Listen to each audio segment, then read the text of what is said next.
How can investors strategically add value to multifamily properties? The way I look at it is invasive and non-invasive. An invasive one would be like a rehab, and the non-invasive way of doing a value add is basically if you can identify below rent market values that you can increase. Like I've done plays that I could have increased 20%. What are some of the key elements that you consider when you're evaluating whether a multifamily property is going to be a good investment? I got basically three main things to say.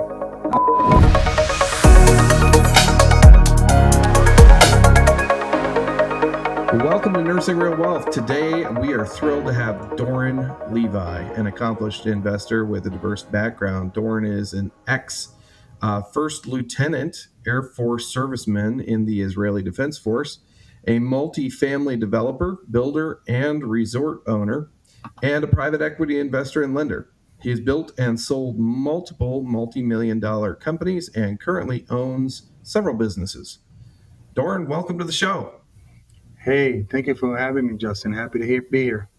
Absolutely. Looking forward to getting into your story here. And I've noticed I've got a lot of folks lined up for this season. And, you know, one of the things that I think is kind of cool is as I reflected on who I've got lined up, many of them are immigrants to the United States. And so it's going to be very interesting as we kind of like share the majority of season 3 is going to end up being a lot of immigrants stories of success within our community. So that topic's near and dear to my heart because my wife actually just got her approval, just passed her citizenship interview. So she's going to be taking her oath. She's been a legal permanent resident in the United States for 8 years now. That's amazing. I saw it on Facebook. Yeah. Congratulations, man. What a life-changing moment. Absolutely. Yeah, it's exciting. So, Doron, let's start from the very beginning with you. If you would, share a bit about your childhood and upbringing in Israel, including your time serving in the IDF. Okay. So if we start with my childhood, well, I didn't have it easy, that's for sure. I basically am one of two twins. I have a twin brother, and I was born in Israel, but I was actually raised in Kenya. I was brought to Kenya at about 3 years of age, and we basically lived there for a couple of years before my brother got sick. He was diagnosed with terminal cancer, and so we kind of swinged it for about 6 months or whatever. We had to come back because the doctors said that they have to fly to where hospitals are better school, better health system, for lack of better descriptions. And we flew back to Israel, and pretty much ever since I kind of raised myself because I was always by the shadow of a sick brother, so I wasn't really in hindsight getting the. Now I'm a parent of 3, and now I see that wasn't really getting like a whole bunch of attention that kids that age need. And so I pretty much became on my own since I'm 14. I didn't have the great environment growing up, and I just went into a military academy, and Air Force military academy, and it was kind of a pivoting moment for me to realize that the only one's going to do me is me. So I kind of, my dad was great at the end of the day. He was just providing. He was never around. My mom was always in the hospital with my brother. So, fast forward, finished military academy, went into the Air Force, did my thing there, basically, worked a lot with F-15s, F-16s, nights of days and days of night, night flights, and just a whole bunch of, really, really interesting stuff. I can't really get into it, but, when you're surrounded all your 4 borders by enemy lines, you can only imagine we had a lot of action all the time, and a lot of thinking on your feet, a lot of outside of the box thinking, or, there's a lot of lives being lost. And and we certainly encountered a few. One of my best friends died with my service belt that I gave him last minute when he got called on an emergency flight. Um, so you know, I left service basically feeling that I always wanted to do more than what kind of I felt I can do in Israel. I felt that I can always do more and be more, and I just felt kind of like I have a glass ceiling. It took me a whole long of a time to realize that, and I just went on a plane and came here by myself, pretty much. Um, that's how I got here. That was in '99, so about 24, almost 25 years ago, right? Yeah. Wow. Wow. You know, how was that experience of immigrating to the United States? I mean, you're all alone. You're just like showing up in the country, and uh, yeah, tell me about that. Like, what was that like? That process? Well, the first answer in mind is challenging, but I think it's an understatement to say that. I'm in foreign country with not a whole lot of English. I kind of had to. I mean, I was lucky enough to be in a British school as a child in Kenya. I was raised in Mombasa, then Nairobi, so I had some exposure to the English language, and as a child, I soaked some of it, but it was nothing fluent, right? And it's a lot of figuring out. It's a lot of you know, thinking along the lines of survival. You're not really having any kind of comfort of a safety net of either parents or friends or any kind of family member, really, if you think about it. And it's kind of do or die, 24/7 for quite a few years. To be honest with you, you're you're an immigrant. There's a lot of restrictions. You can't do a lot of stuff that normal citizens do. You can't buy a car. You can't have a driving license. Things that people take for granted, you can't really do. So it was a very constricting space to work within and try to actually, you know, propel your life forward. Yeah, yeah, that's amazing. Obviously, we're here in the United States now, and you've done some amazing things. Before we get into the depth of that, I did want to just quickly glance on the fairly obvious topic. Your country, your homeland, is under attack right now, and or has been under attack, and many times, and is now in a conflict with a dreadful enemy. And we see very unprecedented behavior. I see unprecedented behavior.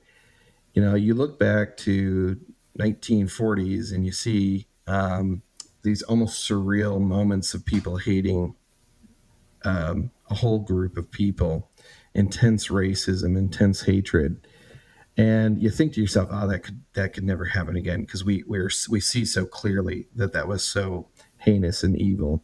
And yet, I see people in my own country, in my own state, for crying out loud, who are speaking with such rhetoric and hatred for your people. I just want to give you an opportunity to speak to that and just share your thoughts on this.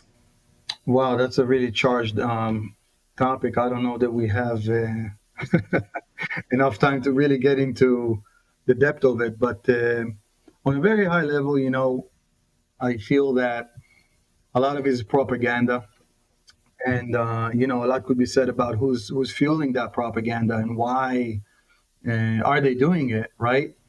But like me and you said before, the truth is the truth, and there's no truth behind the accusations. There are written history lessons and just evidence of stuff to support it. It's just propaganda, and regardless of who's right or wrong, October 7th basically was two things. One was a lot of lines that nobody should ever cross. When you burn babies in their cribs, and when you kill a mother in front of their child or her child, and then the parent, and there's things that you don't do, and not just Israel never done it, but there's just moral things that you kind of you should not supposed to do, and you're not supposed to see as a human being. So regardless of those people that think there's maybe any kind of justice, which is the second half of my answer, or not, you know, the stuff that was done are not stuff that should ever happen. Period. End of discussion. I don't care if you're Christian, you're Jewish, you're Muslim. And by the way, it was also done to Muslims by the Muslims. There are many Muslims they got slaughtered and kidnapped, which nobody's talking about, right? Because it's much more juicier to talk about Jewish and Arab conflict, right? But the truth is that there's a lot of Muslims that are recorded on video saying, I'm Muslim in Arabic, and they still got shot and killed point blank, range. So, matter of fact, they were even mocked upon. They're like, prove me you're a Muslim, give me the Quran. And they gave him actually chapters out of Quran, and they still killed him. So just shows you the cruelty of in the barbarism, and those people, they do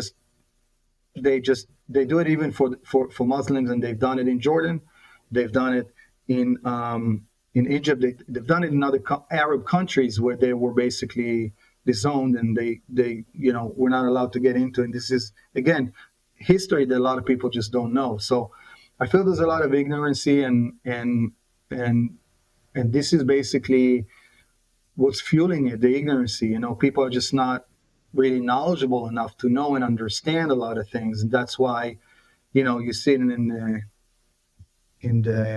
the schools now, right, in colleges, and I can pull you like a million videos of those people chanting, and they're being asked, this sentence you're chanting, do you know what river, what sea? And they look at one another like, no. And they just don't even know what they're chanting for. And this is not me like making this up or making claims. This is a fact. It's all over. Just search. So it's not like they're even supporting something. They don't even know what they're supporting in essence. So again, it's a lot of propaganda. That's the second half of my answer. Yep. Well, we're praying for anybody who is innocent in this conflict, to finally be able to see peace, the kind of peace that we should be able to see, with our fellow man. And so we'll continue to pray for the peace in that region, and for the end of this conflict in God's timing. Well, I appreciate you sharing that, and I think this is definitely a hard topic and not something that most people would think of on a wealth podcast. But let's just go right here. If humanity is killing one another, no one's going to be wealthy, and no one's going to be experiencing the joy of deep relationships when all you're doing is just running around in fear for your life. And so I wish that people could experience that peace and experience the joy of prosperity that comes with that kind of peace. So I wish that for those folks. Amen. I wish that for them as well, because we didn't start October 7th, and anyone doing propaganda can say whatever they want. This is, again, separate fact from fiction, guys. We didn't start this. We didn't want the war. We don't want the war. We don't, Israel doesn't want to be there, right? But it's kind of hard to make peace with somebody that just doesn't want you to exist, right? So what are you giving them? They just don't want you to exist.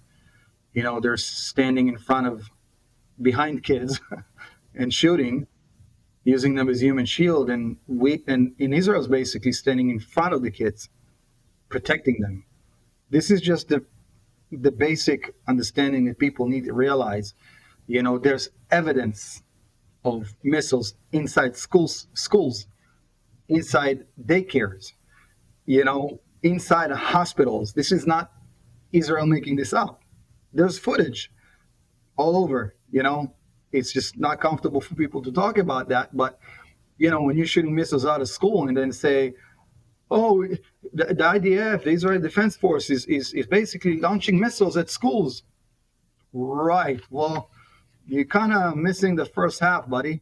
And by the way, before they do so, they send drones that drop notes saying they're giving them a notice at what time they have to evacuate. They give them a few hours to leave, right? And I don't know any army that gives notice to terrorists before they drop bombs. But yeah, sorry. Yeah. Yeah, if people would only take the time, you can Google the Hamas charter, and I did Yep. that. And if you just read through it, you'll very quickly see that since the 1980s, these folks, this group, has had it in for Jews anywhere, not just Israel, Jews, and that the only answer to the Palestinian problem or conflict is to eradicate Israel and Jews. Miss Hillary Clinton said herself on record, they were given a land when Israel left in 2005, Gaza, and that entire region. Everyone says, we occupy, free Palestine, all the chanting. We haven't been there since 2005. This is a fact. And Miss Hillary Clinton on record saying they were given a golden opportunity to build a place as magnificent as Singapore with the amount of money that Qatar and everyone was giving them to aid them to build their own state. And what do? They dig tunnels and fill them with missiles to shoot, right? So I'm sorry, I just don't see how. And I want peace just like anybody. I'm telling you, I just don't know how. I just don't know how. Yep. No, I feel you, man. Yeah. Well, I'm sure all of this has, impacted your life. This is all stuff that is in the background that is a component of who you are. This is really, Doron Levi's experience, and so it's important to understanding where you've come from and to reach what you've accomplished so far. So I would like to dive in a little bit. And how did you get started into real estate from this immigrant who came with very little English? How then did you move in to investing into real estate? What drew you into it? And what were some of those initial challenges you faced getting into that? Wow. That's a very long answer. So I'll try to summarize it.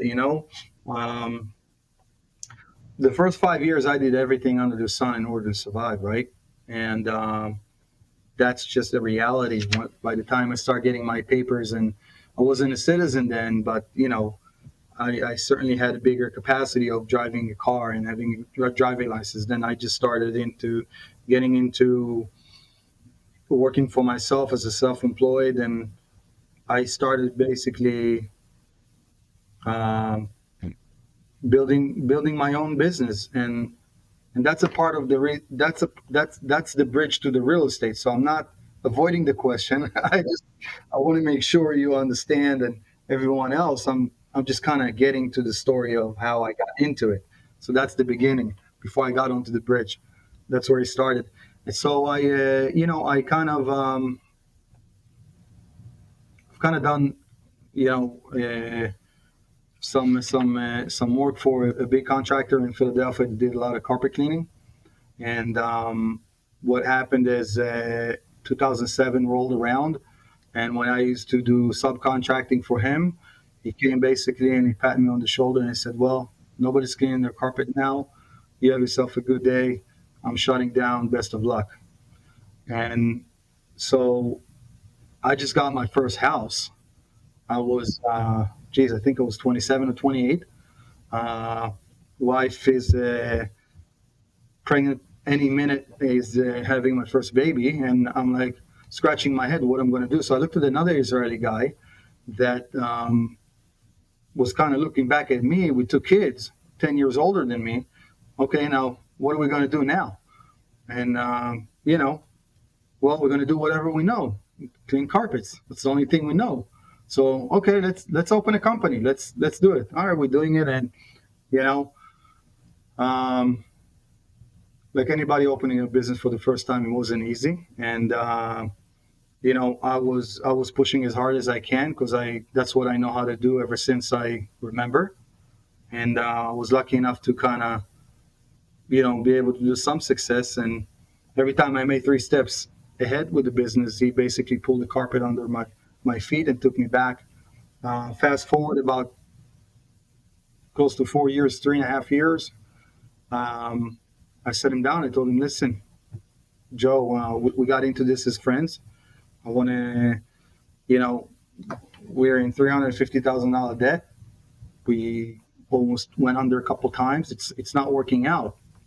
I mean, I didn't tell him he didn't carry his weight, as an owner, because if he's 1 o'clock, at 1 p.m. in the public pool with his family, and I'm working till 9 p.m. and I'm doing 90% of the work for 50% of the profits, then it's not really fair for me. I was working on getting all those relationships, and I was working on creating the systems and all those things in place, and and I kind of knew the answer because I told him, "Hey, just either you buy me out or I'll buy you out." And I didn't even have a dime to buy him out, but I knew he couldn't run it, so I basically figured the next day he came, he's like, just buy me out. And I'm like, okay, how I'm going to do that? Like, I don't have money. So I did a creative move. Yep. And I didn't even know how I came up with this, but I basically got a line of credit against my receivables. So people owed me money, and I was able to, through a couple of brokers, find someone, a small bank that was basically wanting to loan money to me on a line of credit against I think it was 70% or something like that of my receivables. So I'm like, aha. So here I am, like, giving him $200,000 that I don't even have when I'm $350,000 in debt. So I'm about $550 in a hole, and then he's living with $200,000 and I'm staying with all the debt. Yeah. I know. So that was fun. And then, again, do or die, right? Do or die, baby. I gotta make this work. I have to make this work. I'm new here. I'm building my credit. I can't screw this up with filing Chapter 11. It's the last thing I want to do, like bankruptcy. Like, I really had everything to lose. And something to be said about people that just have no choices. And this is something that I want to kind of say out loud for anybody listening here. When you're sitting in comfort, then you're acting as as someone in comfort. But when your back's against the wall and it's a do or die, you're acting differently. When your neck is out and the guillotine's above your neck, it's a different environment. Long story short, fast forward, I was able to build a company and basically make it, to a point where I went from about 5 employees to about 37 employees, 6-figure company to 7-figure company. I was able to scale it through adding some more services and a whole bunch of jazz. And, I used the same customer base that I had to open the other company, because we did good we did good by people, and people really liked that and appreciated that, and so they were very loyal to us, and that was my business model. And you know in hindsight, it was a good one. you know Back then, it just felt like the right thing to do, and so I was able to leverage the same database of people to the next company. And then um, and then fast forward, um, scaling from 6 to 7 figures, sold for 7 figures, and then I lost my dad accidentally. It's not the right word. It was unexpectedly, you know, and that kind of really messed with my head. And I'm like, I don't want to do this anymore. I want to be, I want to be more present. I have 2 kids now. I want to be there. You know, and I don't want to, build and scale companies and sell them. I don't. I want to be more present. And so I sold it. I had a good amount of capital, and I'm like, okay, so what can I do now with the amount of knowledge I have, you know, that I can basically make big steps. I'm not young. I'm not 20. I don't have a lot of rope left, and I was looking at it not as an ROI, like a return on investment as far as taking the capital and putting it somewhere. It's more like an ROE, like return on time. You know, what can I do in a short period of time that will get me the furthest? That's kind of how I looked at it, and I'm like, I'll do multifamily, because multifamily I can scale, and I can relatively make big moves in a short period of time. So I'm buying a half a block of warehouse.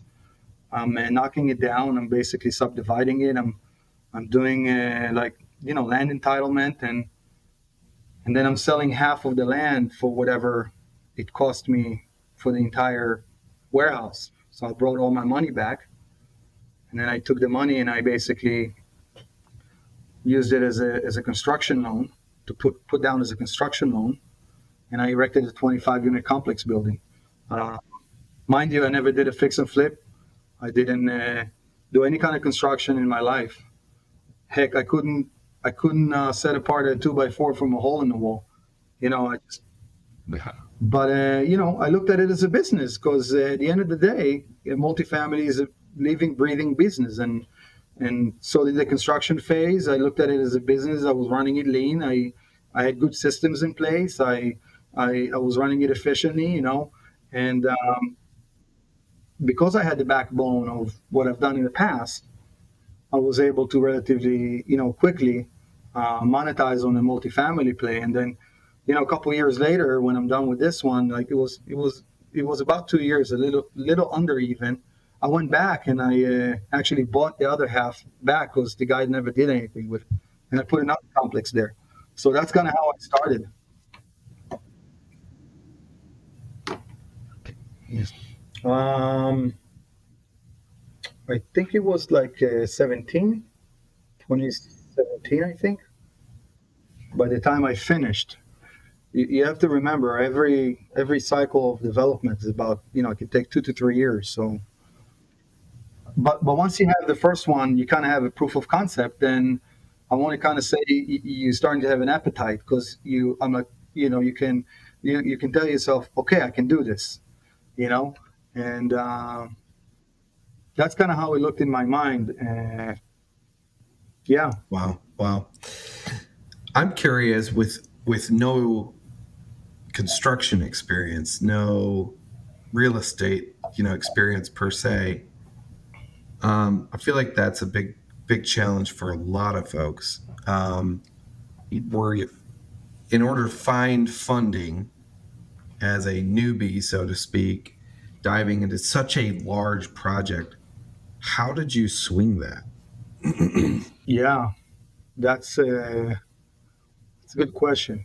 So, Pace speaks about, you know finding the who, not the how.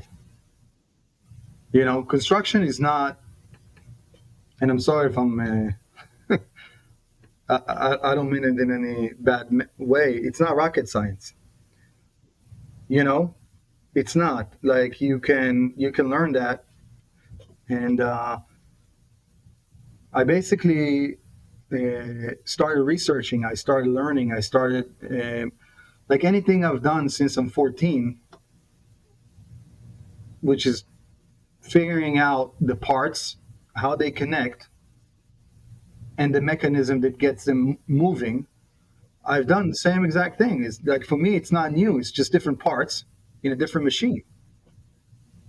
I mean, I know it's very high level, but that's just the truth. And again, I was just all in.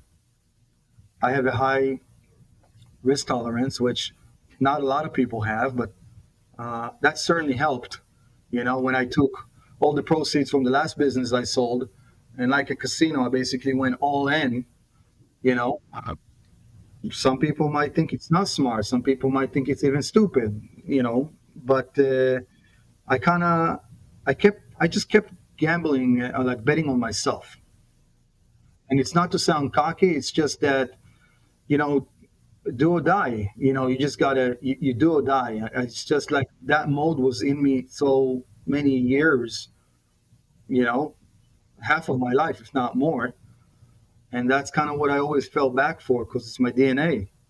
Yeah. And you still own that first property that you invested in? Yeah, I mean, everything I build, I hold. I have a property management company, so we basically run and hold the doors that I have. Um, so yeah, yeah, I still have it. That's amazing, man. What would you say you put into it, and what is it worth roughly today? Taking that risk on yourself. Yeah, um, I put into it about, I would say, all in about between the construction cost and the soft cost, I would say by 900,000, so close to a million.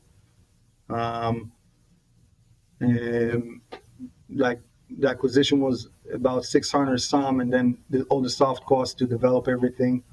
Um, and then the first one, so it turned out to be about an appraisal that switching to permanent, it was 7.2 million. What was it? 17 point what? 7.2 million. 7.2 million. Yeah. You got Dang. evaluated with, yeah, to go to permanent. So you had to be evaluated going from the construction to, so it was evaluated at 7.2. Now it's probably, well, most likely worth much more, right? Yeah. That's amazing. So you basically turned 900,000 into 7.2 million. Right. And that's only on one half. Exactly. Yeah. I have You another got the half. other half too. Yeah. Yeah. Nice. That's amazing, man. I need to hang out with you some more. Yeah. You're working on an amazing project right now. I keep seeing the updates and I'm like hungry for every picture that you send of it. Is it okay if I show some pictures of Yeah, it? but thank Yeah. you for saying that. It means a lot. It's so much work. It's almost 3 years. Well, actually, it's more than three Yeah. years. So thank you. Put a lot of work in it. Heck yeah. Yeah. Let me see if I can pull this up here. But Yeah, it's there we go. Boom. Look at that. He even says, wow, look at that. yeah. It's beautiful. Tell us about this project, man. This is an amazing resort, and I just have to remark the styling and the design of it is awesome. Like I want to go there and swim in that pool right now. You will. You better. You will. But yeah, tell us about this project, man. So this used to be a senior assisted living that basically got kind of, there's no easy way to say it, but wiped out in COVID. But most of the people there didn't survive. Um, and then, when I bought it, we bought it. Acquisition was about 3.2 million, and got about 4 million construction loan towards a 50 unit apartment building conversion. So we wanted to do a multi out of it. And, about a year into it, suddenly they cut off the Airbnb.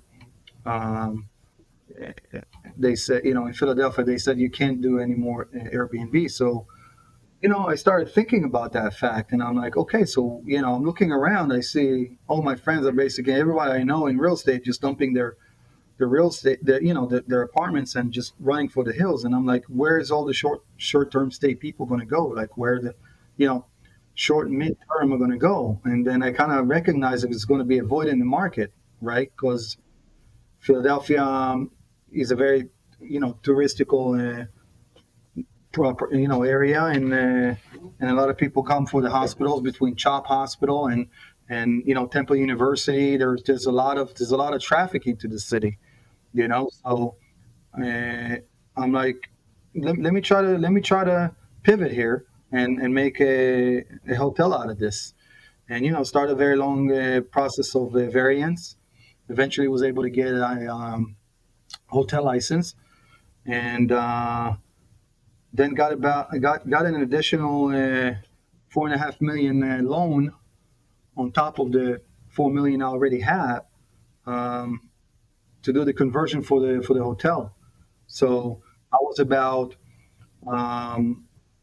8.5 plus 3.2, so I was about close to 12 million in, and I got an appraisal of 25 million pre-stabilization at 70% completion, and fully stabilized at 30 million. So I think I did okay with it.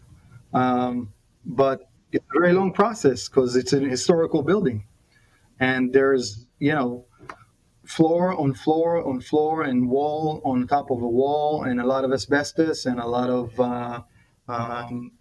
lead-based paint, and it's a structure from the 1700s, so you have to make sure you maintain the integrity of the building from the outside.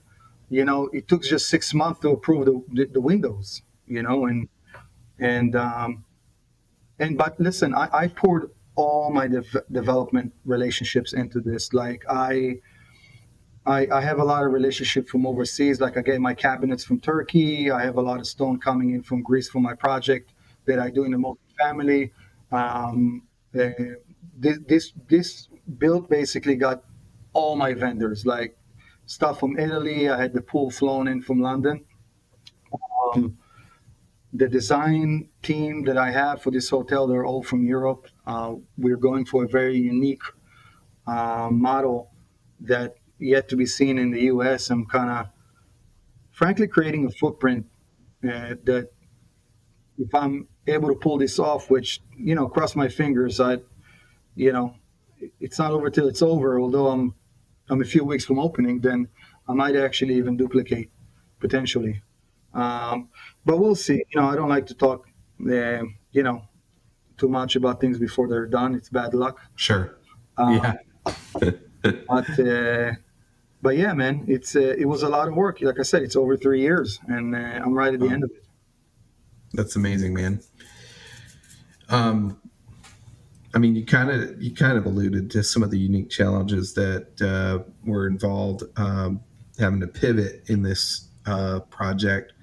What were some other unique challenges about this one that you hadn't had to deal with in some of your previous work? Well, taking the commercial space and making a conversion for an outfit of such magnitude. So if you think about it, they had a cafeteria that was basically turned into a chef restaurant. The whole kitchen had to be completely vamped up, everything brand new, nothing originally left other than the cooling room. And then you had to kind of restructure the entire commercial space on the first level and the basement level, because on the bottom of the level you had to put filter room for the pool, and you had to put a gym, and you had to put sauna, you had to put like different spaces and areas that you otherwise would never, had to do in any kind of a build. And it was really, really challenging. Um, Two bars, there's a bar for the restaurant. There's another bar right next to the pool because the whole courtyard was basically turned over to a pool area. So there's just really a lot of complexity and a lot of moving parts that you have to figure out how you're designing them to fit together. There's a certain flow, and the flow is not just a mechanical, technical one. It's also a financial model that works. You know, we had probably about over 10 chefs interviewed. It's not just, the financial negotiation. It's the right person as an operator for that restaurant. They kind of would be able to live with the entire concept of what it is that's being tried to accomplish there. And even the outside, and you've seen it, opening balconies to have view for the pool, so you can charge more for rooms with pool views, right? Like really maximizing and optimizing the pro forma in such a way that you can only do when you're building it. So you literally have a one shot at it. I mean, if you don't do this right, you're not going to start doing demolition and then, redo things over again. So yeah, again, it was very, very intense, and it's still intense. We got all the furniture basically fabricated in Indonesia, because the markup here is like 600% on furniture. So things are getting stuck at sea. We were supposed to get stuff like early May, end of April. We still didn't get it, and next week we're getting the first delivery only for 20 rooms. You know. So there's a lot of things going on. I mean, the stone from Italy came faster than the furniture, and and there's a lot of custom glasses that needs to be done for the custom showers. You saw the picture. These showers are nothing but conventional, right? So just the glass alone on this thing, I'm not talking about just the weight, but the amount of work involved in customizing everything based on the designer's specifications, because this is not like I'll do whatever I want. It's not. I have to follow a blueprint by the designers. The tiles on the floor, we had numbers. We had pieces of paper hung on the wall with numbers. Number 1 was the orange, number 2 was the tan, number 3 was the black. And there was a diagram showing exactly where every color tile needs to be. And if you think people didn't screw it up and need to rip it up again, think again. Because those things happen. We're human. Yeah. The guys working there with no air before we got their air conditioned. People are tired. They're running Saturdays and Sundays because it's go, go, go. It's a lot. It's a lot, and the structure, being plaster and old build didn't really help. Also, Help. Yeah. Oh, yeah. I mean, just to put the sprinkler system through everything here, being in such an old building, it was a nightmare. Now, as a multi-developer and a multifamily developer and builder, other than this one, what have been some of your most significant projects that you've worked on? Yeah, well, yeah, but again, I can say a neighborhood of luxury homes. I'm not done with it yet, but you need to understand. The listeners need to understand. This is not a quick in and out. This is like the cycle of these things are. Could be a year, could be 2 years, could be 3 years, like the one you've seen, and you got to be careful not to spread yourself too thin with resources, and I don't believe in quantity. I believe in quality, and not biting more than you can swallow.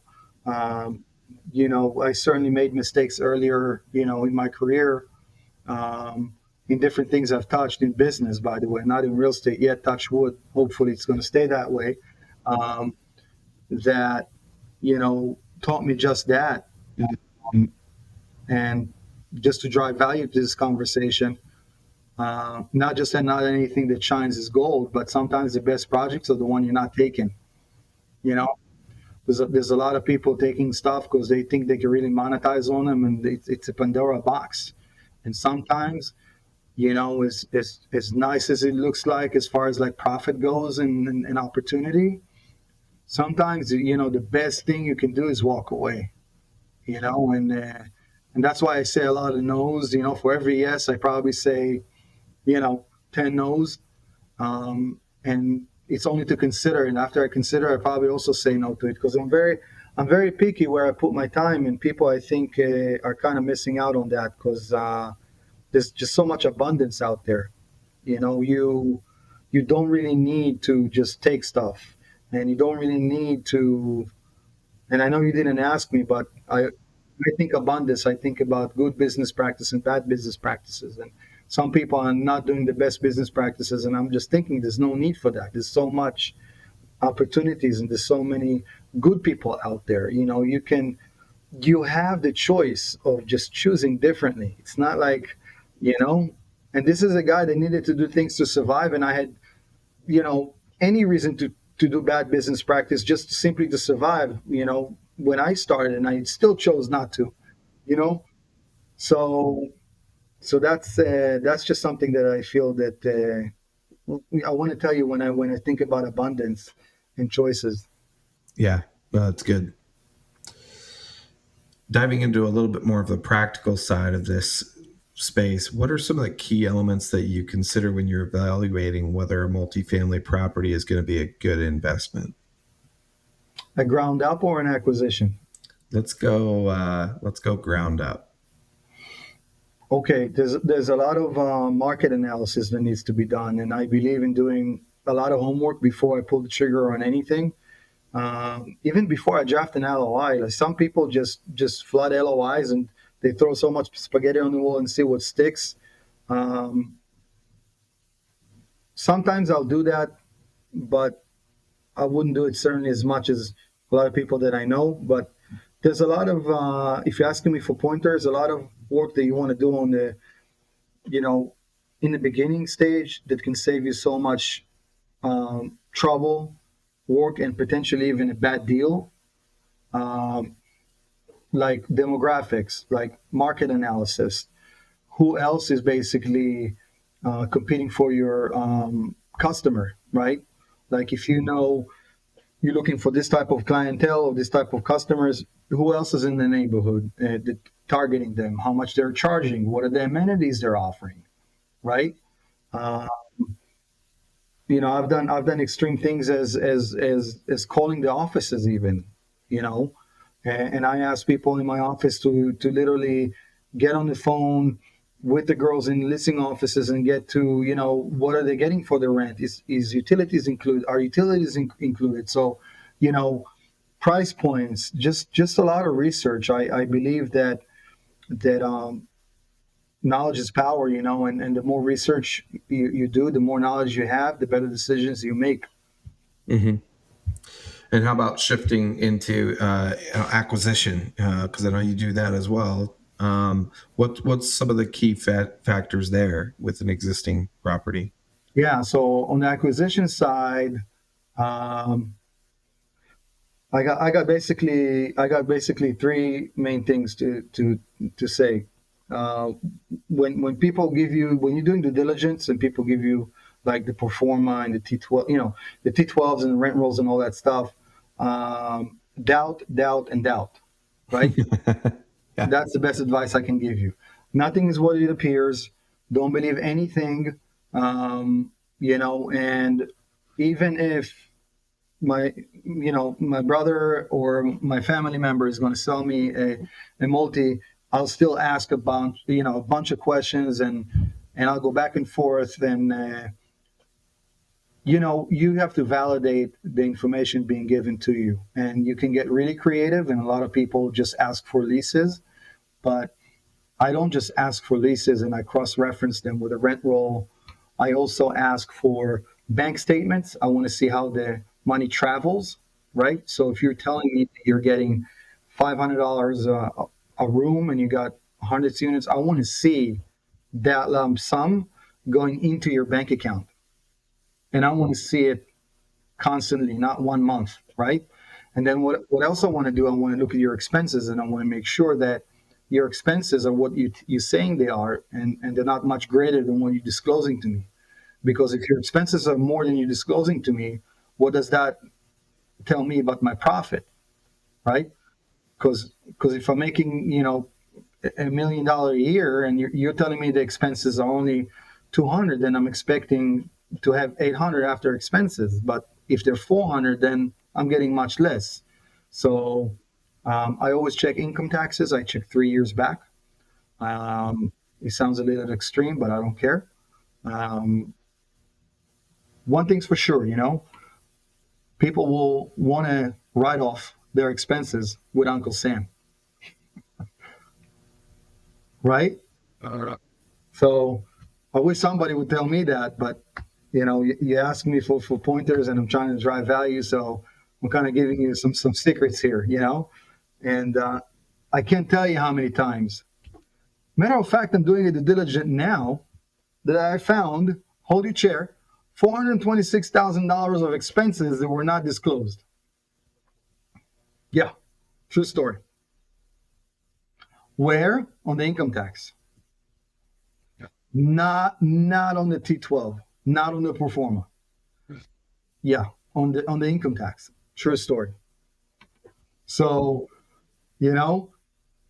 this is why, because they paint you the picture, and it's never the picture. I mean, there's always something. It could be small, it could be extremely big. But you want to know those things during the due diligence period. Try to keep your money soft, like your EMD. In multifamily, it's usually, could be significant, could be a few hundreds of thousands of dollars, and you don't want it going hard. So make sure during the due diligence period it stays soft. In case you find those things, you can pull out safely without losing your earnest money deposit. How can investors strategically, when they acquire a multifamily, how can they strategically add value to multifamily properties? What are some of the primary methodologies? Yeah, there's a couple ways, right? The way I look at it is invasive and non-invasive. An invasive one would be like a rehab, a reconstruction, and there's certainly plays that are solely based on that type of a play where you're getting, a multi that is half occupied or very low occupancy, and then you basically renovate the units that are empty, and then you move tenants over, and then you renovate the other one. But that's costly, and that's resource intense. Like it takes time, takes money, takes manpower, right? Because if you're renovating, I don't know, 70, 80 rooms, you can't do it with two people, right? So that's the invasive way of doing a value add. And you can certainly make good deals by getting something cheaper with that play in mind. But the caveat is you really got to know what you're doing. You got to, make sure you got the numbers right. And that you can make commitments based on that to your investors, if you got investors, because if not, it's one thing to get in trouble with your money, but it's something completely different with someone else's. Especially for me, like I'll sell the shirt off my back if someone put a dime in my deal. Like I take, like all the problems I've seen in so many things I've done in my life, nothing made me lose sleep than choppy water when I had someone else's money in my deals. Like for me, like I'll lose my own money, and I don't want to say I'm going to be okay with it, because I'm not going to be okay with it, but it's not going to, it's not going to shake me as much as potentially being able to lose someone else's money. So, you got to really think about that as well when you're going into really complex situations and being mindful of it. And the non-invasive way of doing a value add is basically identifying either a pain point that you can get it cheaper and increase the cushion. Like, for example, something I'm doing now, I have about a $4 million cushion between the appraisal value and what I got it. So I have a big gap. Um, but more so with the value add is if you can identify below rent market values that you can increase. Like I've done plays that I could have increased 20%,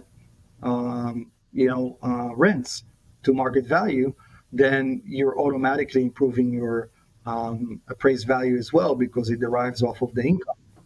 So this is the non-invasive, and by far is the better scenario than the invasive one in my humble opinion. So yeah, Yeah, it's the least amount of work for the biggest potential gain.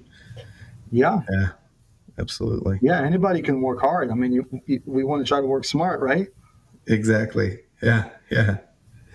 What are some of the biggest pitfalls that you think people fall into with multifamily? We obviously have. I've heard it said that there's a bloodbath, that's coming with multifamily, and a lot of it is due to bridge loans being called due, and maybe just um, kind of not forward thinking. It seems like from a lot of investors, and just kind of recognizing the economic climate that we're in. But I'd love to hear your assessment of that. What are some of the biggest you know um, failures that people make in regard to multifamily? Yeah. So again, I said it before. You have to look at it as a business, not as real estate. And a lot of people are looking at it as real estate. You know, um, there's no wishful thinking here. You have to you have to know the numbers and you have to be precise with it, and you got to hedge your risk. Meaning, you know, it's not like fluffy slogans like hope for the best, prepare for the worst. You need to underwrite it accordingly. So, if you're underwriting it instead of 70% or 75%, the conventional lender would do is 75% LTV. At 60%, then you're allowing yourself a shoulder to hedge your risk. Like I don't like to lend 75% LTV. I like to have bigger cushion for market shifts, and then I don't find myself in trouble. And another thing you mentioned is you know, another thing you said, another thing you reminded me, not that you said is another thing that people have now trouble with is the syndications, right? Like, cause when you're syndicating, you're promising someone a certain return on his money, and now with the interest going up, then you're not able to deliver what you promised. Now, of course, you can come and say, it's not my fault. I can't control the interest rate, which is true. But if you hedged things with wide enough shoulders, you could have certainly done a better job. Absolutely. I'm telling you that from experience. I'm not perfect, don't get me wrong. I'm not pretending to be, but it's all about the underwriting. It's all about understanding the numbers, and it's all about hedging the risk. And the reason that banks will always come up top, obviously, there's always going to be extreme cases, but most of the time, is because their focus is just risk management. That's it. They're not smarter than me and you. They're just focused on risk assessment. As a matter of fact, not only did they not as smart as me and you, I had bankers, including a very high ranked banker one time in one of my projects. They know nothing about construction, absolutely nothing, but they know how to do a risk assessment. They know that very well, and that's the one thing that people need to understand. It's more important than how nice your building looks or cash flow, your risk assessment. I know that you happen to be currently raising capital for a 120 unit property in Myrtle Beach. Can you tell us a little bit more about this deal and what you're offering to your capital partners? Yeah. So shameless plug, but I didn't initiate it. So I initiated it. Okay. Well, thank you. I guess I'm just joking, obviously. So um, the the specs on this deal is that it was originally offered for a little under 14 million. It was, I think, 13.8 million. It's located in Myrtle Beach, which is a great area as far as job growth, as far as population growth. There's a lot of traffic of good things going on. I also look at, like, just generally speaking, home values in an area. I'm looking at you know how much they increased in the past few years, and I'm looking to see by how long it takes for them to actually sell, like days on market, to kind of understand a little bit of statistics about the area. And it's a very nice area.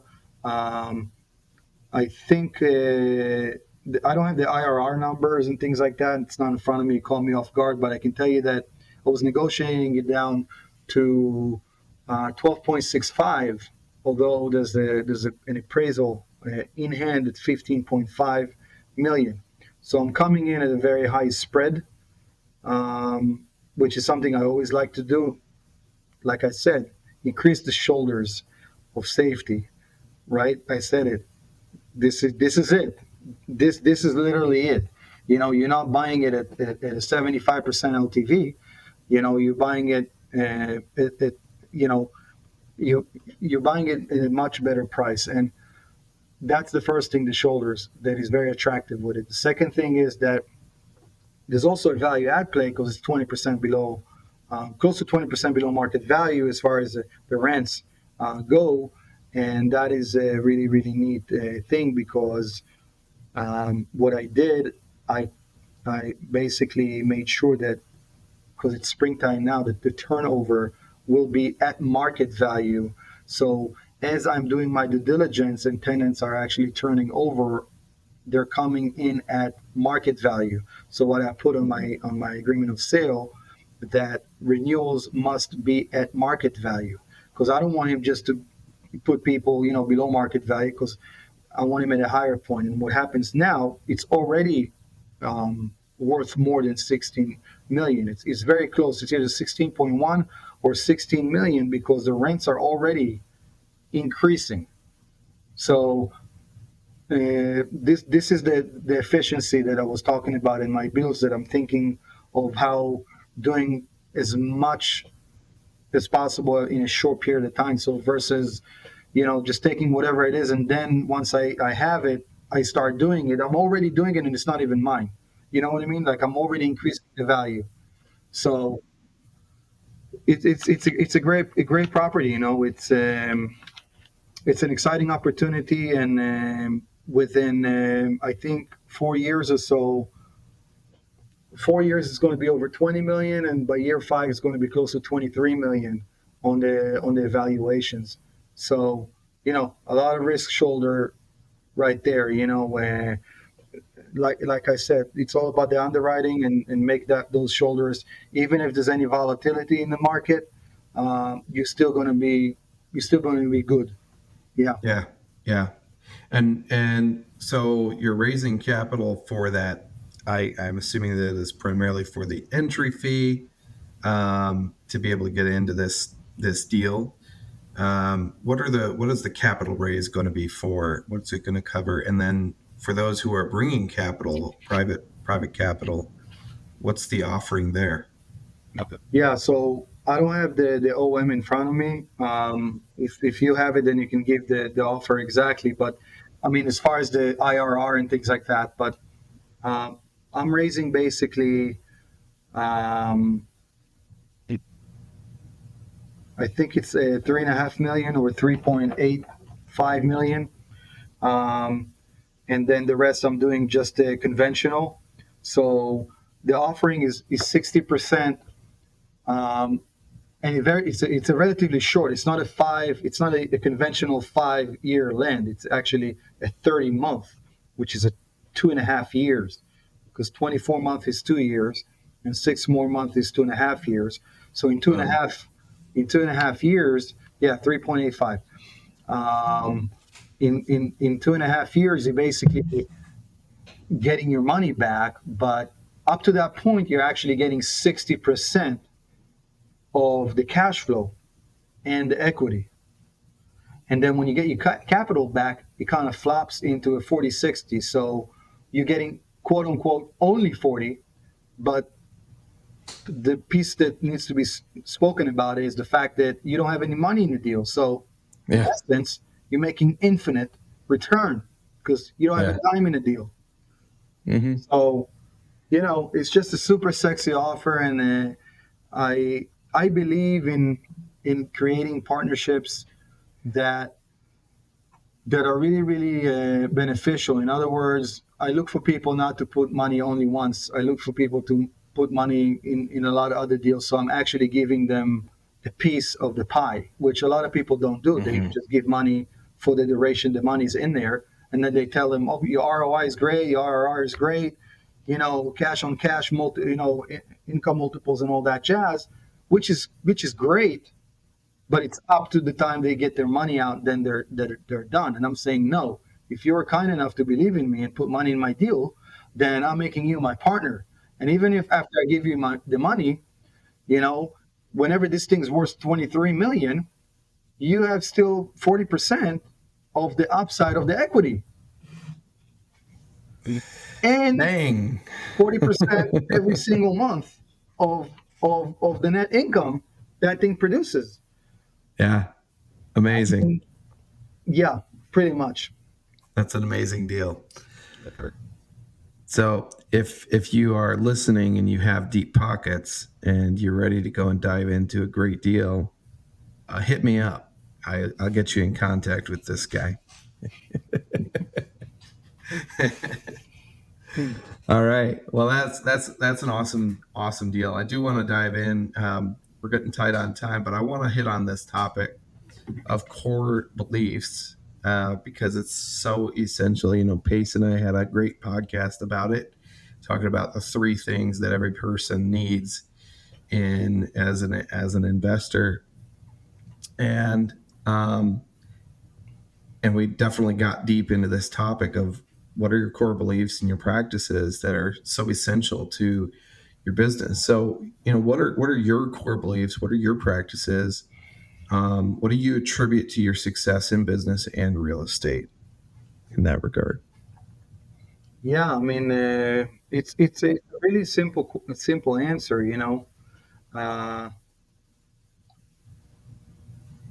this is it in a nutshell, right? Like, I had probably hundreds of people working for me, and the reason I'm bringing this up in relationship to your question is because we always train people to do their job right, but we also train them to do the right thing, and there are two different things. So you can learn how to do things right, but a lot of people wouldn't tell you how to do the right thing. So it's more than just you know knowing how to do things. It's also always to do right by people, and I think that's the key component for my success. Because as smart and sharp as you want to give me credit that I am, I would not be able to succeed if I would have a bad reputation. I would not be able to scale my businesses and my multifamily and everything I've done thus far, as quick, as efficient, and as nice as I was able to if I would not do right by people. And that's the first and foremost important thing that I want to kind of point out. Um, I practice and believe in the Bible just like yourself, and I think I got a lot of wisdom on how to, you know, operate from the Bible. Don't do anything to somebody else that you wouldn't want them to do to you. And now it sounds really tacky, but it's just the truth. I raise my kids with the same exact way. And you got to really be mindful on how you operate in the world, um, with people, and hold yourself to the standard of how you act. Um, that's really important. Um, yeah, integrity is really in the center, and I think that any common people that we know uh, will tell you that that's a very strong virtue of me. Like, I will not I will not BS you. If I don't know the answer, I'm not going to fake it like I do. I will tell you I don't know, but I'll find out, you know? And if I know and you wouldn't like the answer, I'll still give it to you because A, it's the right thing to do. And B, you're probably going to appreciate me more for this being honest with you. And if I can't monetize on you, that's okay. But you go around and say, hey, listen, this guy could have taken advantage of me, chose not to. And guess what? Other people hearing that, they will want to do business with me, right? So people need to understand that how you act in the world, in the space you're at, will come back to you. It's some people call it karma, some people call it the other thing, but this is the reason. I just gave it to you, and that's why I was able to get a lot of good opportunities because people knew who I am and people wanted to invest with me and people wanted to do business with me and people trusted me because of how I act. It all kind of ties into you know together to the same big picture I'm trying to tell you since the beginning of the conversation. Yeah. Looking ahead, what are your goals? What are your aspirations for the future in your business endeavors? First and foremost, I want to make sure that I put value and just good business practice out there. I know I'm being redundant, but um, I hope that I will find the right people to join me in that mind frame to my missions. And I'm bringing this up because a lot of times it's not an easy task. People thinking about how can I get the capital, how can I get the opportunity, But a lot of times it's very hard to also find the people to execute on things the way you want to do it. And any small business owner knows that the hardest thing in a business is finding the right people, right? And I've been fortunate enough to be able to know how to find them because I have some experience under my belt. But the truth of the matter that as you grow and you evolve and you're asking me with a view to the future, a lot of people that got you here wouldn't necessarily get you there. So, you know, um, once I have that down, I'm pretty confident that nothing is going to be in our way. Love it. Doron, thank you so much for joining us today. I really appreciate you. I appreciate you sharing your story and your experiences with us. Yeah, I'm grateful that you had me here. I really enjoyed our conversation. I always enjoy interacting with you. You share a lot of the values and the beliefs that I have, and you're very much a mind-like person like myself. So thank you for being you, man. Awesome. Looking forward to whatever future we have here together. To our listeners, thank you so much for tuning in. If you enjoyed this episode, please like and subscribe to our YouTube channel. We'd love to hear your feedback in the comments below. Join us every other Tuesday for more insightful discussions on nursing real wealth. Have a great day and God bless.